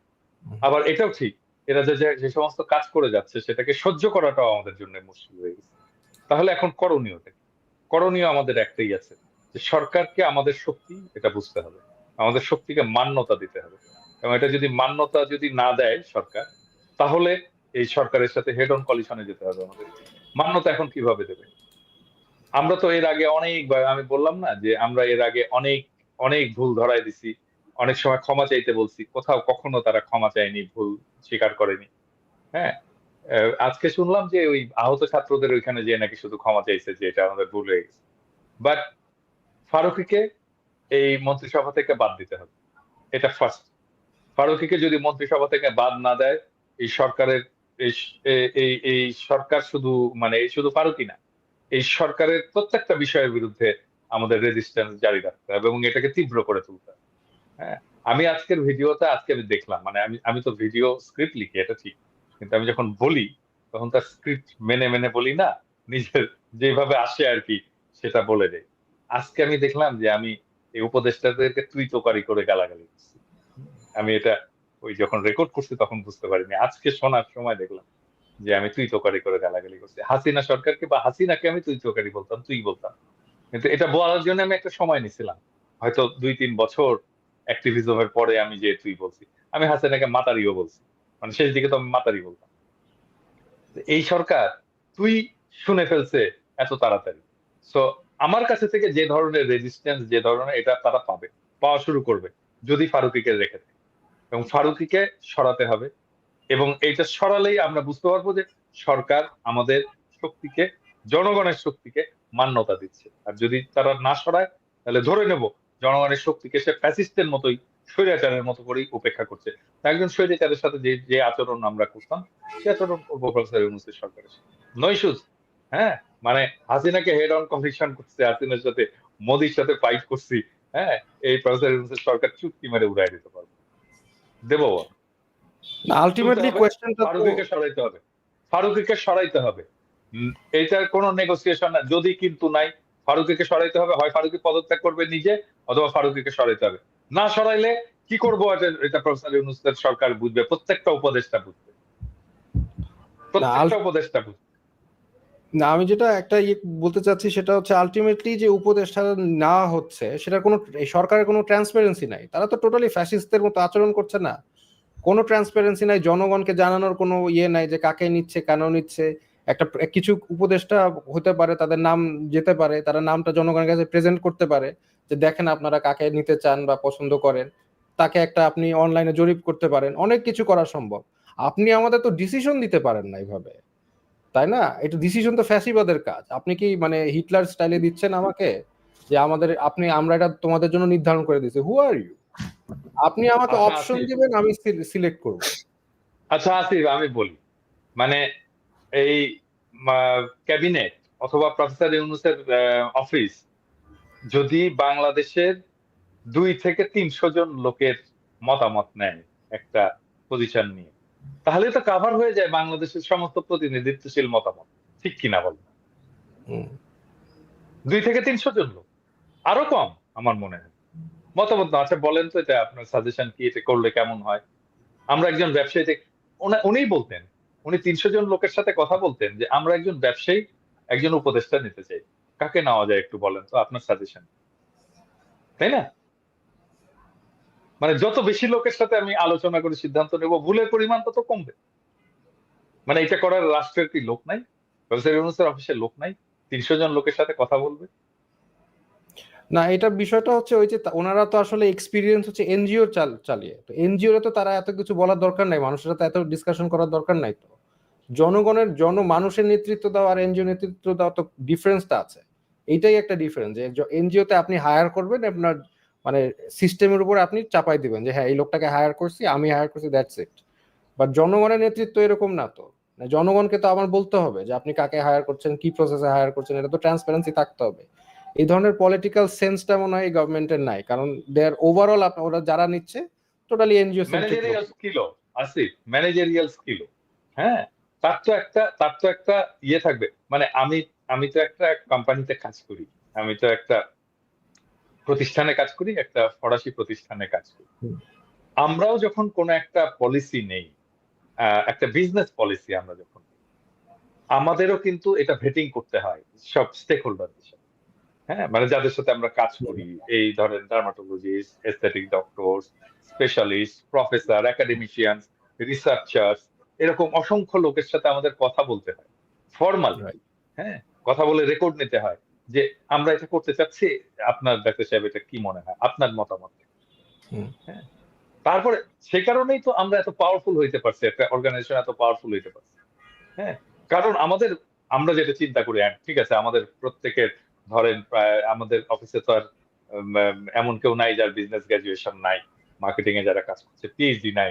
হ্যাঁ, এরকম সমস্ত লোকজন আছে, সব এক্সপার্ট আছে, বাট স্টিল আমাদের প্ল্যানিংটাকে, আমাদের মেথডটাকে ভ্যালিডেট করে নিতে হয় স্টেক হোল্ডারদের সাথে। এবং সেই কারণেই আমাদের ভুলের সংখ্যা পরিমাণ কমে যায়। তো প্রফেসর ইউনূসের একটা একটা ডেটাবেস থাকবে না, তার একটা অ্যাডভাইজারি কাউন্সিল থাকবে না, অ্যাডভাইজারি কাউন্সিল নাও, কনসালটেশনের জায়গা থাকবে না, যে আমি এই বিষয়টা হলে, ধরা যাক আমি হেলথ নিয়ে আমি একটা ডিসিশন নেব, মেজর ডিসিশন, তাহলে আমি কতজনের সাথে আলাপ করবো, কার কার সাথে আলাপ করবো? Very senior, young, mid level, academician, researcher, practising doctor, clinician, এইভাবে তো আমি একটা ইয়ে করবো, তাই না? করে, বা হেলথ অ্যাডমিনিস্ট্রেটর, এরকম করে আমার একটা একটা প্যানেল থাকবে যার সাথে আমি কথা বলবো, যে আচ্ছা বলেন তো এটা এই ডিসিশনটা নিয়ে যাচ্ছে, এটা আপনার ইয়েটা কি? আরে মাথার মধ্যে থেকে তো চিন্তা বাড়ায় না, এটা তো এইভাবে চলে না দুনিয়া। এটা তো ওদেরকে বুঝতে হবে, এরা আসলে জানেই না দুনিয়াটা কেমন করে চলে। কারোর সাথে কোনো কথা, কারোর সাথে কোনো আলাপ নাই। মাথার মধ্যে যেটা আসতেছে, মতিউর রহমান আর মাহফুজ আনাম যেটা বলতেছে, ঠিক সেটাই করতেছে, সেটাই মানে execute ম্যাসিভ নেপোটিজম, মানে এক্সট্রিম লেভেলের নেপোটিজম। তাদের লোক তারাই দিবে, তাদের আদর্শ, তাদের দর্শন, তার বাইরে কাউকে একসেপ্ট করবে না। এটা তাদের মানে ম্যাসিভ নেপোটিজম আমার মনে হয় ওভারঅল। হ্যাঁ, ওই তো রক্ত দেওয়ার সময় মাদ্রাসার ছাত্র, আর ক্ষমতায় বসার সময়, চেয়ারে বসার সময় প্রথম আলো নেভিস্ট। হ্যাঁ, এটাই আচ্ছা, হচ্ছে বাংলাদেশের সুশীলদের, এটাই হচ্ছে বাংলাদেশের সুশীল এলিটদের স্ট্র্যাটেজি। বাট এই এলিটরা জন্য গেল আমি তো বুঝতে কিভাবে? পারি না। এলিটরা ওখানে গেল কিভাবে? সেটাই তো একটা কোয়েশ্চেন না? এত এলিট যাবে কিভাবে? কোন প্রসেসে গেল? আমরা কি ওদের জন্য, ওদেরকে বসানোর জন্য আমাদের এখানে স্টেক হোল্ডার নাই? আমাদের বলার অধিকার নাই কে কে বসবে কে বসবে না? আন্দোলন কি ওরা ওইটা তো একাই করছে? ওইটা তো আসিফ ওইটা তো আসিফ প্রথম দিনই হয়ে গেছে। আর্মি চিফ ডাকছে সবাইকে, আর ড্যাং ড্যাং করতে করতে চলে গেল। আরে তুমি বিপ্লব করছো, আর্মি চিফ ডাকার কি? তুমি আর্মি চিফকে বলবো আমাদের এখানে আসেন, ইউনিভার্সিটিতে আসেন, ঢাকা ইউনিভার্সিটিতে আসেন, হ্যাঁ, হোটেল শেরাটনে আসেন, দরকার নয়তো ঢাকা ক্লাবে আসেন, এখানে আলাপ করি। আর্মি চিফ ক্যান্টনমেন্টে রাখতেছে, বাস পাঠাই দিছে, বাসে ড্যাং ড্যাং করতে করতে মির্জা ফখরুল যাচ্ছে, জামাতের আমির যাচ্ছে, তা জোনায়েদ সাকি যাচ্ছে, আসিফ নজরুল যাচ্ছে, তারপরে ইভেন আমাদের মামুনুল হক যাচ্ছে, সবাই ড্যাং ড্যাং করতে করতে চলে গেল। কেন? মানে এইটুকু পলিটিক্যাল সেন্স নেই আমার, আমি ওখানে যাব না। আরে ভাই শোনেন, আমি আমার সাথে অনেকে দেখা করতে আসে, হ্যাঁ, তো আমি তখন এটা বলে দিই, এটা ট্রিক্স আর কি, এটা বলে দিই। তো আমার সাথে দেখা করতে আসে, বলে আসেন কফি খাবো আপনার সাথে, আমি বললাম না, আমার বাসায় আসেন। হ্যাঁ, তো আমার সাথে যদি দেখা করতে আসেন, আমি যদি ওইখানে ফ্যাক্টর হই, তাহলে আমার বাসায় আসতে হবে। হ্যাঁ, তো তাহলে বিপ্লব যদি আমি করে থাকি, তাহলে আমার কাছে আপনাকে আসতে হবে, আমি আপনার ওইখানে যাব না। আচ্ছা, প্রথমেই এক্স্যাক্টলি, তো আমি হাত স্বীকার করে নিলাম। আমি তো এক্স্যাক্টলি। প্রথমেই আপনার সুপিরিয়রিটি, আপনার আপনার হায়ার পজিশন আমি স্বীকার করে নিলাম, সেই জন্য আমি তো গেলাম আপনার ওইখানে। যখন ইয়ে হলো, ওই যে 7ই নভেম্বরের বিপ্লব হলো, তাহের যে যখন ইয়ে করলো, জিয়াউর রহমানকে বের করে আনলো, জিয়াউর রহমানকে এম, তাহেরের সে কাছে যান। ইয়েতে নিয়ে আসতে চাচ্ছিল, হুম। যে শহীদ মিনারে নিয়ে আসতে রোডে, চাচ্ছিল। হ্যাঁ। হ্যাঁ, এবং হুম। জিয়াউর রহমানকে আসতে দেয়নি। এবং জিয়াউর রহমানকে যে আসতে দেয়নি, সে কারণেই জিয়াউর রহমান প্রেসিডেন্ট হয়েছে। জিয়াউর রহমান যদি শহীদ মিনারে আসতেন, তাহলে তাহের প্রেসিডেন্ট হতো। হুম। হ্যাঁ, কর্নেল তাহের প্রেসিডেন্ট হতো, মানে তাহলে নিয়ন্ত্রণটা তাহেরের হাতে চলে যেত। ওইখানে যে যাওয়া যায় না, এইটা মির্জা ফখরুলের মতো লিডার এতগুলো, তারপরে ধরেন জামাতের আমির ডাক্তার শফিকের মতো লিডার, তারপরে জোনায়েদ সাকির মতো লিডার, এরা বুঝতে পারলো না যে এখানে আমার কি করা দরকার। না, এইটুকু তাদের মাথার এই মধ্যে ছিল আসিফ না। ভাই, আপনারা তখন কোথায় ছিলেন? মানে আপনাদের প্রতিনিধি আরো বাড়ানো গেল না কেন? না দেখেন, আমি আমি তো ওই টাইমে জেলে ছিলাম। জেলে ও তো ছিলাম, জেলে তখন ছিল, আমি জেল থেকে ও তো বের পরে হতে জানে, পারিনি। ও তো জানেই না। আচ্ছা, আচ্ছা, মানে আচ্ছা। না, আমি এখন বেসিক্যালি আমি তো এক্সপেক্ট করি নাই যে এইভাবে হুটহাট করে এরকম গভর্নমেন্ট ফর্ম করে ফেলবে, হুম। তাই না? এবং গভর্নমেন্ট ফর্ম করছে ভালো কথা, এবং অনেককে ডাকা হয়েছে ওখানে। সেখানে কিন্তু আমাকে গভর্নমেন্ট ফর্ম করছে ভালো কথা, আমাকে কিন্তু ডাকাও হয় নাই। মানে অ্যাজ ইফ এখানে আমার কোনো রোল নাই, হুম। ডাকা হয় নাই, এবং একটা ফোন করা পর্যন্ত করে নাই। এরপরেও মানে হ্যাঁ, এটা ডিস্টেবলাইজ করে, এরপরেও একটা যদি ফোন করতো, হ্যাঁ একটু কথা আচ্ছা, বলি আসেন আসিফ, চা খান। আসিফ, আসিফ, মানে আমি, মানে ধরেন ওইখানে তো বাংলাদেশের বিষয়টা আছে, আমরা যারা বাইরে কাজ করছি, আমরা তো কিছু ফিগার ছিলাম, তাই না? মানে আমাদের সাথে কথা বলতে পারতো না, ইলিয়াসের সাথে কথা বলতে পারতো না, কনকের সাথে কথা বলতে পারতো না, আমার সাথে কথা বলতে পারতো না, কোনো মানে আমাদের আমাদের কোনো রোল ছিল না। মানে এটা ঠিক, আমরা দূর থেকে করছি, কিন্তু তাই বলে আমাদের কোনো রোল ছিল না, আমরা পার্ট না, আমরা তো বিপ্লবের অংশীদার। হ্যাঁ, মানে মানে মানে ধরেন সব বিপ্লব টিপ্লব সব হয়েছে, এই চিত্রপটে পিনাকি নাই, কনক সরোয়ার নাই, ইলিয়াস নাই। ডু ইউ থিঙ্ক এটা খুব সহজ হতো? না, আমরা এটা তো বিকল্প মিডিয়া ছিলাম, এটা বাংলাদেশের মানুষ আমরাই অলরেডি তো বিকল্প জানে। বাংলাদেশের মানুষ আমরাই তো অলরেডি বিকল্প জানে। মিডিয়া ছিলাম। এবং আমাদের সাথে কেউ কোনো কথা বললো না, কেউ কিচ্ছু বললো না, এটা ফোন করারও কোনো প্রয়োজন বোধ করলো না। যাই হোক, প্রিয় প্রধান উপদেষ্টা, আপনি নিশ্চয়ই এই আলোচনা যদি আপনার প্রেস সচিব অবশ্যই এটা শোনাবে না, প্রেস সচিব মতিউর রহমান আর মাহফুজা নাম কি বলেন সেটা নিয়ে হয়তো আলোচনা করবে আপনার সাথে। বাট কেউ যদি পারেন ওনাকে জানায়েন যে বাংলাদেশের মানুষ কি চায় সেটা একটু বোঝা। আমরা বাইরে যারা ছিলাম, ভিতরে যারা আন্দোলন করেছে তারা আসলে জীবনের ঝুঁকি নিয়েই সেদিন গণভবনের যে ভাঙচুর হয়েছে সেটা নিয়ে অনেকে অনেক সমালোচনা করেছেন। সংসদ ভবনে কি হয়েছে সেটা নিয়ে অনেকে সমালোচনা করেছেন। সংসদ ভবনে আসলে কেউ ওই সিটে ২ মিনিটের জন্য বসতে যায় নাই। শেখ হাসিনা গরুর মাংস আর মুরগির মাংস রান্না করে গেছে, ওইটার জন্য কেউ যায় নাই। তারা গুলি খাওয়ার জন্য গিয়েছিল ঐদিন। ওইদিন পরিস্থিতি অন্যরকমও হতে পারত। সেটা হয় নাই। আল্লাহ বাঁচিয়েছেন এই দেশের মানুষকে। তো সেই মানুষগুলোর মূল্যায়ন করা দরকার নাই। আপনারা দেশ চালান। কিন্তু কিছু কাজ করা খুবই জরুরি। সেটা হচ্ছে যেমন আমাদের আলোচনায় আজকে ওই বিষয়গুলো আনে নাই। আমি এগুলো একটু শেষ করি। সেটা হচ্ছে বিডিআর হত্যাকাণ্ডে যে অফিসারদেরকে মারা হয়েছে সেটার বিচার খুব দ্রুত করতে হবে। তারপরে এই আহত নিহত তাদের পরিবারগুলোকে দেখতে হবে। প্রবাসীরা ওই ভিআইপি লাউঞ্জ করে তারপরে তাদের পানি খাইতে হবে আর ৳১৫ দিয়ে কফি খাবে, এটার জন্য প্রবাসীদের আসবেও না, যাবে না। তাদের সৌদি আরবে যাইতে ৳৫,০০,০০০ লাগে, সেটা কেমনে ৳১,০০,০০০ লাগে? সিন্ডিকেট ভাঙতে হবে, পাসপোর্ট সহজলভ্য করতে হবে, তাদের ঋণের ব্যবস্থা করতে হবে, তাদের পরিবারগুলো কোনো বিপদে পড়লে থানায় আলাদা একটা ডেস্ক করতে হবে, যে ডেস্ক থেকে থানার পুলিশ শুধুমাত্র প্রবাসীদের পরিবারকে নিরাপত্তা দিবে এটার জন্য। এরকম অনেকগুলো কাজ করা যায়। এই দাদা আপনার আরেকটা বলে নিই, জি। মানে প্রবাসীরা মারা গেলে তাদের মৃতদেহ নিকট চায় বাংলাদেশে ফেরত নিতে হবে। হুম। এবং হ্যাঁ, নিতে হবে এবং তাদের ওই পরিবারগুলোকে আমি আমি মনে করি যে একটা বড় অঙ্কের একটা মানে প্রণোদনা দেওয়া উচিত। একটা মানুষ মারা যাওয়ার পর ওই পরিবারটা আসলে সারা জীবনের জন্য পঙ্গু হয়ে যায়।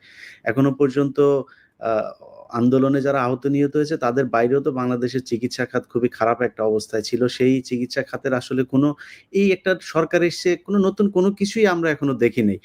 তো এইসব জায়গাগুলো নিয়ে আমার মনে হয় মানুষের আস্তে, আস্তে ক্ষোভ বাড়ছে। সেই ক্ষোভটা যে শুধু পিনাকি ভট্টাচার্য কিংবা ইলিয়াস হোসেন, কনক সারোয়াররা করবে বা বাইরে যারাই কথা বলছেন আরো অনেকেই আছেন এই সরকারের বিরুদ্ধে কথা বলেছেন। সো আমরা কি বলবো এখনো সেটার দিকে না তাকিয়ে আমার মনে হয় আসিফ নজরুলের যে ঘটনাটা ঘটেছে সুইজারল্যান্ডে সেটার দিকে একটু নজর দেওয়া উচিত। এই ধরনের ঘটনা কিন্তু সাধারণ মানুষের সামনে গেলেও আমার ধারণা এখন পচা ডিম আর জুতা-টুতা খাইতে পারে। এই উপদেষ্টা পরিষদে যারা আছে তাদের বোঝা উচিত, তারা যদি উপদেষ্টা পরিষদটা ভেঙে যায়, সেটা যদি সেনাবাহিনীও আসে, তারা মেম্বার নির্বাচন করে জিততে পারবে কিনা সেটার খুবই সন্দেহ আছে। অতএব তাদের সুদীর্ঘ একটা পথ চলতে হবে এবং আমি মনে করি সেই পরিকল্পনা করেই তারা আগাবে। যেই কয়দিন পরিষদ এই পরি আ কি বলে উপদেষ্টা পরিষদে আছে সেই দিনের চিন্তা না করে এরপরে কি করবে, মানুষ এরপরে তাদেরকে কিভাবে নিবে সেই বিষয়গুলো চিন্তা করা উচিত। পিনাকিদা আপনাকে ধন্যবাদ। আসিফ মাহতাব আপনাকেও ধন্যবাদ। আমি সবশেষ একটা কথা বলেই নেই, সেটা হচ্ছে যে এ আ পিনাকি ভট্টাচার্য উনি কিছুদিন আগে একটা আ দিয়েছিলেন। স্বাস্থ্য মন্ত্রণালয়ের ব্যাপারে একটা উনার আ খসড়া একটা প্রস্তাবনা দিয়েছিলেন। আমি মনে করি যে উনাকে মানে আমি দাদার সামনে এটা বলা ঠিক হচ্ছে কিনা জানি না। যে উনাকে যেহেতু উনার স্বাস্থ্য খাত নিয়ে কাজ করার অভিজ্ঞতা আছে, উনাকে সেইখানে একটা দায়িত্ব দেয়া যায় কিনা? এমনকি উনি ফ্রান্সে বসেও আমার মনে হয় একটা দায়িত্ব পালন করতে পারেন, উনি যদি দেশে নাও যেতে চান বা তারা যদি নাও চান। ফ্রান্সে বসেও উনার কাছ থেকে সেই পরামর্শগুলো অন্তত নেয়া যায়। শিক্ষা খাতে আমি মনে করি যে আ আসিফ মাহতাব তিনার আ আ যে আইডিওলজি, তিনি যেই চিন্তাভাবনা করেন বাংলাদেশের ৮০ ভাগ মানুষ সেই চিন্তা করেন আমার মনে হয়। সো আসিফ মাহতাবকেও কোনোভাবে শিক্ষা কিংবা পররাষ্ট্র এইসব মন্ত্রণালয়গুলোর সাথে যুক্ত করা যায় কিনা? ডক্টর কনক সারোয়ার আছেন, তাদেরকেও কোনোভাবে যুক্ত করা যায় কিনা? আ এই জিনিসগুলো আমার মনে হয় সরকারের ভেবে দেখা উচিত। আবার অনেকে মনে করতে পারেন আমার কথা বলছি কিনা ইনডিরেক্টলি। আমার আসলে বাংলাদেশে যাওয়ার আগামী ৫ বছরের ভেতরে কোনো পরিকল্পনা নেই। কোনোভাবেই সম্ভব না। আমি যাব না আরকি। এটা আমার নিজের সিদ্ধান্ত। আ যারা উপদেষ্টা পরিষদে আছেন তাদের কাছে সবশেষ পিনাকিদা যে দাবিটা করেছেন যে ফারুকীকে খুব দ্রুত সরাইতে হবে। তাইলে আমরা মনে করব অন্তত এই অথবা ছোট্ট ফারুকীকে পদত্যাগ করতে হবে। হ্যাঁ, এই ছোট্ট একটা জায়গায় অন্তত আপনারা আমাদের কথা শুনছেন। যদি না শুনেন, পিনাকিদা যেটা বলেছেন আমরাও কিন্তু অল্টারনেটিভ একটা মিডিয়া হিসাবে গত ৫ বছর ধরে কাজ করছি। সো আমরা যদি নাকি সবাই মিলে বিদ্রোহ করি সেটা আপনাদের জন্য খুব বেশি একটা সুখকর হবে না। আমরা অবশ্যই বাংলাদেশের মানুষের সাথে আছি যারা আন্দোলন করেছে তারা যদি নতুন কোনো আন্দোলন শুরু করে সেটার সাথেও আমরা থাকব। আমরা এই সরকারের বিরুদ্ধে যেতে চাই না। অনেক নির্যাতন, অনেক ঝুঁকি নিয়ে তারপরে কাজ করেছে। আর এই দাদা যেটা বলল যে ১ মাস ৩ মাসের মধ্যে আমরা তাদেরকে এই ভাষায় কথা বলবো এটা কখনো চিন্তা করিনি। সেভাবে বলতেও চাই না। সো আমার বিশ্বাস আপনারা আমাদের এই বক্তব্য আজকে যে আলোচনা হলো সেটা বুঝবেন। দাদা কিছু বলবেন? না, আমি মনে করি যে আমাদের কারিকুলাম যে আম সংস্কার যে কমিটি হইছে বাচ্চাদের পাঠ্য বইয়ের, এখানে আসিফকে দ্রুত অন্তর্ভুক্ত করা উচিত। কারণ আসিফ এটা নিয়ে কাজ করছে এবং আসিফ ওখানে কন্ট্রিবিউট করতে পারবে, ভেরি পজিটিভলি কন্ট্রিবিউট করতে পারবে। এবং আসিফের এক্সপার্টাইজ এখানে কাজে লাগানো উচিত। এবং ওই কারিকুলাম ইয়েতে আম যাদেরকে নেওয়া হয়েছে তাদের, ইভেন আমিও তো কারিকুলাম নিয়ে কাজ করছি, তাই না? আমার কাছে এখানে কিন্তু আমার কাছ থেকেও সাজেশন নিতে পারতো। মানে কারিকুলাম নিয়ে যে মেথডিক্যাল কাজ, যে ক্রিটিসিজম করা, বই ধরে ধরে, চ্যাপ্টার ধরে ধরে, লাইন ধরে ধরে, সেটা তো আমি কিছুটা করছি না। আমি কমপ্লিট করতে পারিনি, কারণ তার মধ্যেই তো হাসিনার বিরুদ্ধে লড়াইটা শুরু হয়েছে। আসিফ ওই কাজটা, যদি আসিফ ওইখানে থাকে তাহলে কাজটা ভালোভাবে ওখানে করবে। দাদা ইদানিং একটা জিনিস দেখছেন আপনার চোখে পড়ছে যে প্রথম আলো ডেইলি স্টারে অধ্যাপক আবু সাঈদ ইদানিং কিন্তু খুব পাখা মেলা শুরু করেছেন। বিশ্ব তিনার সাহিত্য কেন্দ্রের হ্যাঁ, হ্যাঁ, হ্যাঁ। বিশ্ব সাহিত্য কেন্দ্রের হ্যাঁ, হ্যাঁ। তো ওনারে তো তাইলে ধরতে হবে। আমি বলে রাখি, সাইদ স্যার যদি কারো কেউ যদি এটা ইয়ে করে, সাইদ স্যারকে দেখাবেন যে স্যার আপনি রিটায়ার করেন, আপনি এর মধ্যে ঢুকেন না আর। হ্যাঁ, হুম, মানে বেইজ্জত হবে না, ঢুকেন না, কোনো দরকার নেই। হুম। ভালোভাবে বললাম আর কি, আমার বাবার বন্ধু মানুষ তো এভাবে প্রথম আলো বলতে পারি ডেইলি আর। স্টার খুব প্রমোট করছেন উনাকে। জানি না এটার পেছনে উদ্দেশ্য কি? আসিফ ভাই আ আপনার যারা শিষ্য ছিল, যাদেরকে নিয়ে আন্দোলন করলেন তাদের উদ্দেশ্যে যদি আমি জানি না তাদের সাথে আপনার এখন যোগাযোগ কতটুকু আছে এই প্রশ্নটা করে আর বিব্রত করলাম না। তাদের প্রতি যদি কোনো উপদেশ পরামর্শ থাকে। না, তাদের সাথে সবার সাথেই যোগাযোগ আছে এবং আমি সবসময় বিভিন্ন সময়ে মানে বাংলাদেশের প্রত্যেকটা স্টুডেন্টের থেকেই বিভিন্ন প্রান্ত থেকে তারা আমার সাথে যোগাযোগ করার চেষ্টা করেন, অনেকে করেছেন এবং করছেন। আহ, তাদের কাছে উপদেশ হচ্ছে বা সাজেশন হচ্ছে যে আমরা বৈষম্য যদি অ্যাটলিস্ট প্রাইভেট ইউনিভার্সিটি স্টুডেন্টদের সাথে যদি যখন বৈষম্য হচ্ছে, এটা আসলে আমরা ইনিশিয়ালি অনেক ছাড় দিয়েছি বিকজ আলটিমেটলি স্টুডেন্টের থাকার কথা ইউনিভার্সিটিতে পড়াশোনা করতে, বাট আপনাদের সাথে যদি বৈষম্য এই লেভেলের করা হয় সেই ক্ষেত্রে আমার মনে হয় আপনাদের আবার সোচ্চার হওয়া উচিত যে বৈষম্য যাতে না করা হয়। এইভাবে আপনাদের ভয়েস রেজ করা উচিত আসলে, কারণ মানে আমরা যথেষ্ট পরিমাণ টাইম দিয়েছি, আমরা যথেষ্ট পরিমাণ মানে পেশেন্স দেখিয়েছি। আই থিঙ্ক মানে ওই ফারুকি উনি একটা রেড লাইন, ওই রেড লাইনটা ক্রস করেছে। কাজে এখন থেকে আমরা মানে টোটালি এই গভর্নমেন্টের কে সাপোর্ট আমরা দিতে পারতেছি না। যদি এই ফারুকি থাকে আমরা সাপোর্ট দিতে পারতেছি না। দাদা একটা গুরুত্বপূর্ণ আলোচনা আমি বাদ গেছে আমাদের। সেটা হচ্ছে যে এই যে শেখ মুজিবের ছবি রাখা নিয়ে এটা আপনি কিভাবে দেখছেন? আমি তো এটা নিয়ে ইলিয়াস, আমি এটা নিয়ে প্রথম থেকে তো বলে আসতেছি, তাই না? এবং একজন একজন করে ধরাই দিচ্ছিলাম যে কে কে রাখতেছে। হ্যাঁ, কেউ কিছু কিছু নামানো হয়েছে, কিন্তু দেখেন আহ, এই ফারুকির মাথার পিছনেও আছে, তারপরে বাণিজ্য উপদেষ্টার মাথার পিছনেও আছে। হুম। এবং তাদের কোনো এটা নিয়ে কোনো ব্যাদ নাই আর কি, কোনো হেডেক। আমরা বলে যাচ্ছি, আমরা বকা উল্লাহ বকে যাচ্ছি, ওনারা শোনা উল্লাহ শুনে যাচ্ছে না। হ্যাঁ, মানে আমি যদি দেশে থাকতাম তাহলে আমি সরাসরি সচিবালয়ে ঢুকে নিজের হাতে সবগুলো রুম থেকে বাইর করে ফেলে দিতাম। তো এরকম কেউ নাই কেন বাংলাদেশে? বাংলাদেশে এই কাজটা কেন করতে পারে না? ছাত্রদেরকে আমি বলি, ছাত্রদেরকে আহ্বান জানাই, হাসনাত সার্জিস এদেরকে বলি যে তোমরা ঢুকে এই কাজটা করে ফেলো, সচিবালয় ক্লিন করো, সচিবালয়ে যেন কোনো শেখ মুজিবের ছবি না থাকে, হুম। হাসিনার ছবি যেন না থাকে। এটা না তাকে ছাত্রদেরকেই তো করতে হবে। বিতর্কের ঊর্ধ্বে একজন ব্যক্তি হিসাবে দাঁড় করানোর একটা চরিত্র হিসাবে দাঁড় করানোর চেষ্টা করে তারা। যে শেখ মুজিবকে নিয়ে বিতর্ক নাই। শেখ মুজিব আপনি যে বই লিখেছেন কে কে করে কে করে এটাই তো কে? বিএনপি থেকেও তো বলা হচ্ছে যে উনি হচ্ছে বিতর্কের ঊর্ধ্বে। আপনার দেখেন না মির্জা ফখরুল ইসলাম আলমগীরের বুকে চিন করছে হায় বলে ওই যে ৫ তারিখে করার মানে পরে। আমি এই ব্যাপারে একটু কড়া কথাই বলছি। গতকালকে বাংলা ভিশনে একটা সাক্ষাৎকার নিছিল। আমি আমি আবারও বলতে চাই আর কি, শেখ মুজিব, আওয়ামী লীগ, এদেরকে যারা পুনর্বাসন করতে চাইবে, যারা চাইবে, তারাও ধ্বংস হয়ে যাবে। হ্যাঁ, আর আর কি বলবো? জি, করুক, চেষ্টা করুক, তারাই ধ্বংস হয়ে যাবে।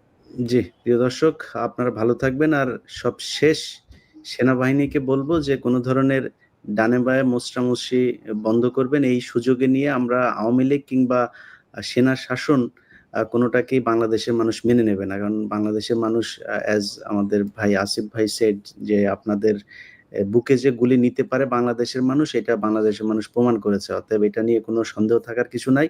সেনাবাহিনীকে বলবো জনগণের পাশে থাকবেন। এমন কোনো কিছু করার দরকার নাই যেটাতে আপনারা নতুন করে বিতর্কিত হবেন। অনেক বিতর্কের জন্ম দিয়েছেন এই গেল ১৫ বছরে। নতুন করে আপনাদেরকে এই বিতর্কের জায়গায় দেখতে চাই না। বাংলাদেশ সেনাবাহিনীকে মানুষ সম্মান করে। সবাই ভালো থাকবেন। আল্লাহ হাফেজ।